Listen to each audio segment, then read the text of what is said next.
এটি কোনো নাটকের শুটিং নয়। বাংলাদেশের অন্যতম জনপ্রিয় টেলিভিশন তারকা জিয়াউল ফারুক অপূর্ব এবার গান গেয়ে শ্রোতাদের আনন্দে মাতিয়েছেন। নায়ক থেকে গায়ক দুক্ষেত্রেই তার অসাধারণ প্রতিভার ঝলক দেখার জন্য প্রথমবারের মতো সুযোগ পেয়েছেন নিউ ইয়র্কের দর্শকরা। অপূর্ব গান দেখতে এসে আজকে আমি অভিভূত। প্রচণ্ড সুন্দর গেয়েছে, ও তো অনেক শিল্পীদের চাইতে ভালো গেয়েছে। আশা করি অপূর্ব এরকম এগিয়ে যাবে, আমাদের গান শোনাবে ভালো ভালো। অপূর্বর গান অপূর্ব হয়েছে। আজকের অনুষ্ঠান আসলেই অপূর্ব। অপূর্ব যে অপূর্ব তা প্রমাণ করেছে, কারণ অপূর্ব নায়ক, অপূর্ব গায়ক। অপূর্বর এই অসাধারণ গায়কী দিয়ে হল ভর্তি দর্শকদের মনোমুগ্ধ করে রেখেছেন 2 ঘন্টার উপরে। আশা করি সে ভবিষ্যতে আরও অনেক ভালো করবে। জীবনের প্রথম একক সঙ্গীত সন্ধ্যায় নবীন থেকে প্রবীণ সব বয়সী দর্শকদের মুগ্ধ করেছেন অপূর্ব। অনুষ্ঠানটা পুরোটাই ছিল ডিফারেন্টভাবে তৈরি করা, সেটা একটা জিনিস। আর মাঝখানে ও খুবই ন্যাচারালি একেবারে রিয়ালিস্টিকভাবে মানুষের সাথে মানুষের কথা বলেছে এবং ওর শেষে যে ওর বাবার নিয়ে কথাটা বললো, এটা সত্যি হার্ট টাচিং ছিল। এবং আমি নিজেও খুবই মন খারাপ হয়েছে যে নিজের বাবার জন্য ইনাফ করতে পারিনি। সো ফারুক অপূর্ব, ওর নাম ফারুকও, আমার নামও ফারুক বাই দ্য ওয়ে। তো আমার খুব ভালো লাগছে। এটা সত্যিকারের সুন্দর একটা এনজয়েবল প্রোগ্রাম ছিল। আমি বলবো যে এটা একটা নতুন পরিবর্তন, একটা যুগান্তকারী একটা আমি বলবো যে প্রতিভা বহিঃপ্রকাশ তার এটা। এবং অনেক সময় দেখা যায় যে ছোট ছোট জিনিস থেকেও বড় বড় জিনিস বেরিয়ে আসে বা মানুষ ভিন্ন পথে যায় আর কি। তো হতে পারে যে এটাও তার এটা যদি সে নারিশ করতে থাকে, এটাকে যদি সে লালন পালন করে, ভবিষ্যতে হয়তো এটাও তাকে ভালো পথ প্রদর্শন করবে, এটাই আমি আশা করি। অপূর্বর শোটা অনেক সুন্দর হয়েছে, এক্সেলেন্ট হয়েছে। যেটা আমি উনি যদি নতুন গেয়েছে, আমি প্রথম শুনেছি, বাট যেটুকু হোপ করেছি তার চেয়ে বেশি ভালো লেগেছে। He is really amazing voice, like God gifted voice. অপূর্বর সহশিল্পীরাও অভিভূত তার প্রথম লাইভ মিউজিক নাইটে হাজির হতে পেরে। অপূর্ব আমার বন্ধু, আমার কলিগ, আমরা একসাথে অনেক কাজ করেছি, একদম জুটি হয়ে কাজ করেছি। আমার আর অপূর্বর, নিশো, অপূর্ব, আমি, সজল, আমরা আমাদের একটা টাইম ছিল যে আমরা জুটি হিসাবে অনেক কাজ করেছি।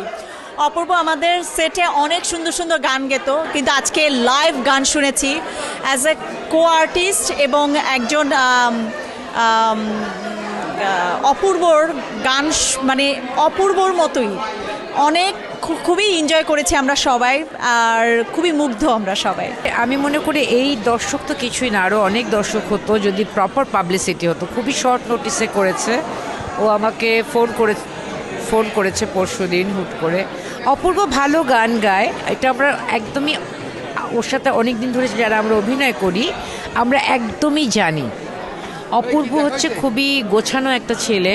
আমার মনে হয় যে ও এটাকে গুছিয়ে রেখেছে। যখন যেমন আমেরিকাতে অভিনেতা অভিনেত্রীদের একটা সংকট আছে, স্টেজে তো আপনি একমাত্র অভিনয় করতে হবে অথবা আপনার থিয়েটারে অভিনয় করতে হবে, এছাড়া ওর গানটাকেও কাজে লাগিয়েছে। ও ভালো গান গায়, এটা তো আমি একটু অবাক হইনি, কারণ আমরা ওর গান অনেক শুটিংয়ে পুবাইলে একটা নাটক করতে গিয়ে ঘন্টার পর ঘন্টা ও গান শুনিয়েছে এবং ও খুবই হাম্বল, খুব বেশি রিকোয়েস্ট করতে হয় না ওকে, ও খুব ভালো গান গায়। অপূর্ব যে অসাধারণ গান গায় এটা তো আমরা বহু বছর ধরে জানি, কিন্তু আজকে যেহেতু সবাই জানলো, এটা আমাদের খুব ভালো লাগছে। আমি অপূর্বর অনেক বেস্ট উইশেস কামনা করছি এবং এরকম শো অপূর্বর আরও অনেক দেখতে চাই।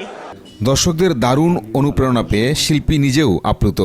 মানুষের ভালোবাসা ও আগ্রহ থাকলে ভবিষ্যতে গান নিয়ে আরও অনেক কিছু করার পরিকল্পনার কথাও জানান অভিনেতা ও শিল্পী অপূর্ব। ভীষণ ভালো লাগছে, কারণ আমার এক্সপেকটেশনটা খুবই, আমার নিজের এক্সপেকটেশনটা খুব কম ছিল। আমার কাছে মনে হচ্ছিল যে আসলে মানুষের মন জয়টা করতে পারবো কি না, এত ভালোবাসা পাবো এটা আমার কল্পনারও বাইরে ছিল। এবং এইটাই আমাকে আসলে আমি স্টেজের উপরেও বলেছি যে একজন শিল্পীর জন্য সব থেকে বড় পাওয়া হচ্ছে দর্শকদের উৎসাহ এবং অনুপ্রেরণা, এবং আমাকে এক নতুন করে সাহস জোগালো, আমাকে নতুন করে শক্তি দিল। তো আমি ভীষণ আনন্দিত। Thank you. আপনি অনেক ভালোবাসা পেয়েছেন, আমরা কি তার পরবর্তীতে আরও অনেক শো দেখবো আমেরিকার বিভিন্ন জায়গায়? এটা আসলে দর্শকদের আগ্রহ এবং তাদের মানে তাদের ইন্টারেস্টের উপর ডিপেন্ড করবে আর কি, আসলে যে ওনারা কি আমাকে দেখতে চান নাকি চান না। যদি আমার মনে হয় যে আসলে তারা আমাকে চাইছেন, আমি তাহলে অবশ্যই হয়তো দেখা দেব। গানের ফাঁকে শিল্পীর নানা আলাপন আর উপস্থাপক শামীম শাহেদের চমৎকার উপস্থাপনা অনুষ্ঠানটি দর্শকদেরকে এক ভিন্ন মাত্রার আনন্দ দিয়েছে। Pinaki Talukdar, TVN 24, new York.